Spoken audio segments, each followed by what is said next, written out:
Hello, I'm in the Oranmore rehearsal rooms with Martin McCardie, who has written the first play for our new season, God Bless Liz Lochhead. Welcome back, Martin. Thanks very much. You seem to have been here very recently. Yes, yeah. Last season. From Paisley to Paolo. That's right. That went really well, didn't it? Yeah, it was great. I absolutely had a fantastic time. Good audiences. They seemed to laugh a lot, which was good. Are you hoping it might get another life?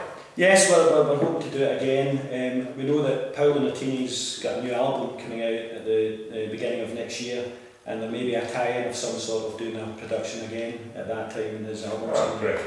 It's lovely when the show get another life. Oh yeah, well we definitely want to do something more with it. Yeah. Good. It seems like when you only have a week and it's only shown for a week, you feel as if you should have more time with it and do another somewhere else. Several of the plays that have been done at Oranmore are on at the end of the festival. That's right. Yeah, that's what.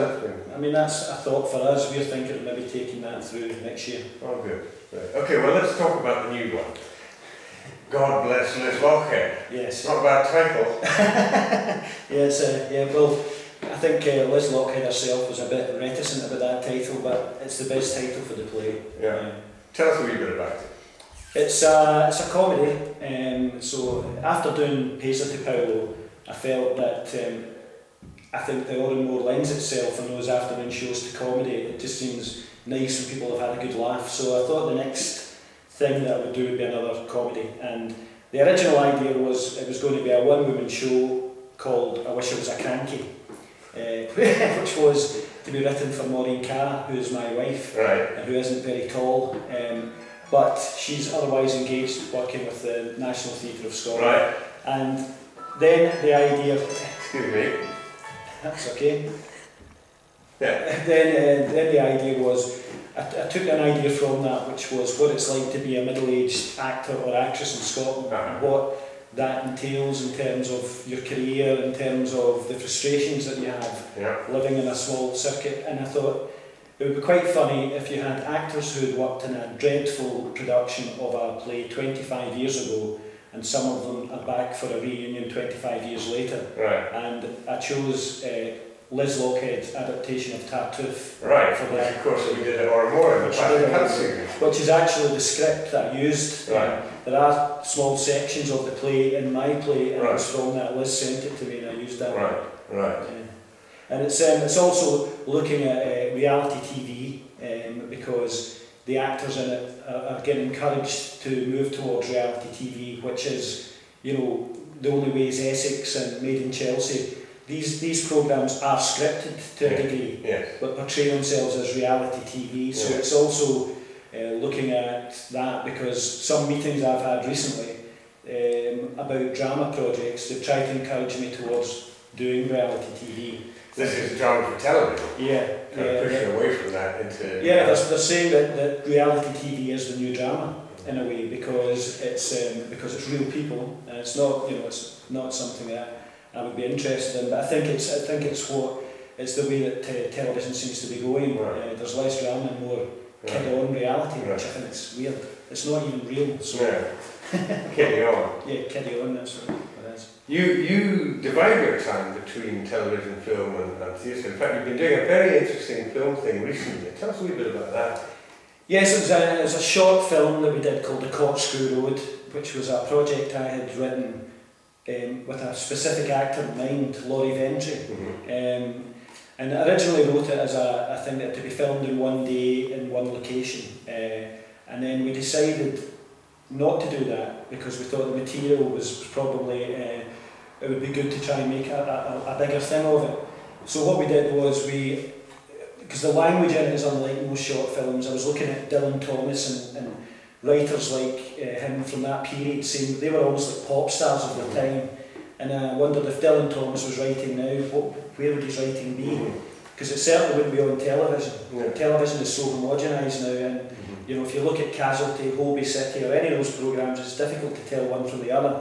It's certainly difficult to tell anybody's writing in any of those programmes. That's all about fitting into a process. It's almost like so your writing isn't noticed, it's so that you just fit into whatever that is. And that's fine, that's the way that is. But I decided I wanted to try and do something where the language would be heightened, the whole thing would be heightened, and so basically the whole premise of it is about a man who's wandering the land searching for his very last thought, which is in regard to his mother, and he doesn't know, he can't work out what it was it a good thought or a bad thought, and if it's the right one it may free him from from this almost purgatory existence that he has.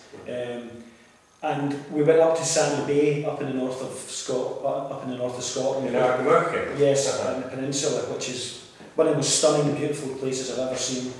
And we made the land as much of a character as he is, and shot it really wide, so it was like, but I was mentioning people like John Ford to some of the young filmmakers that we were working with, and they hadn't heard of John Ford. But I was saying that kind of filmmaking, or David Lean, sort of, where the land's very important. And so we went up and basically in a week we shot it with a bunch of young filmmakers. You're associated with Spirit Aid. That's right.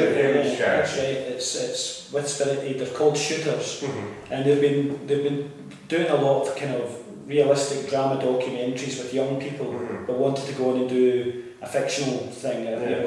So I wrote the script, and Stuart Davids and myself exec produced it. And we went up there with them, with Lizzie Gray from the BBC, and that was just our core team. And we went up and shot it with Laurie Ventry and a couple of other actors.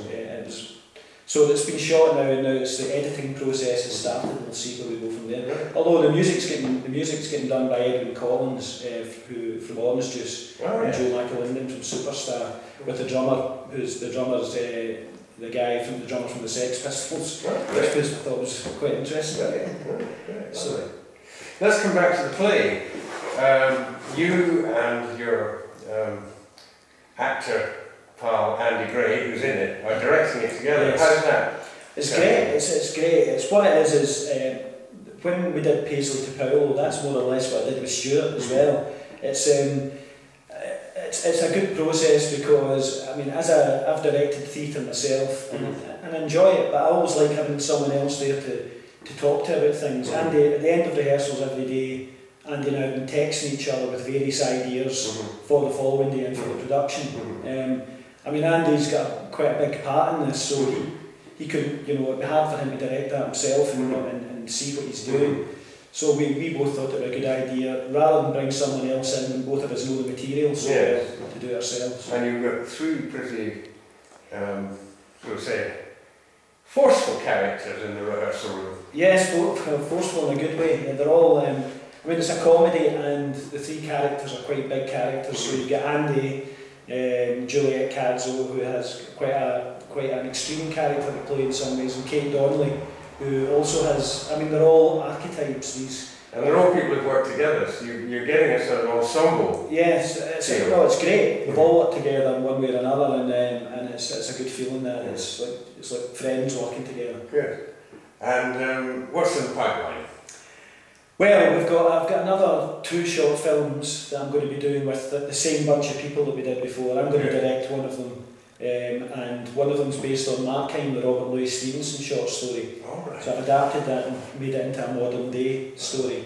And the other one's called The Anniversary, which is a father and son kind of thing. We want to do these 3 films before the end of the year, and we're looking to do this really kind of low budget feature film next year, which is based for it's meant for the DVD market rather than for the cinema.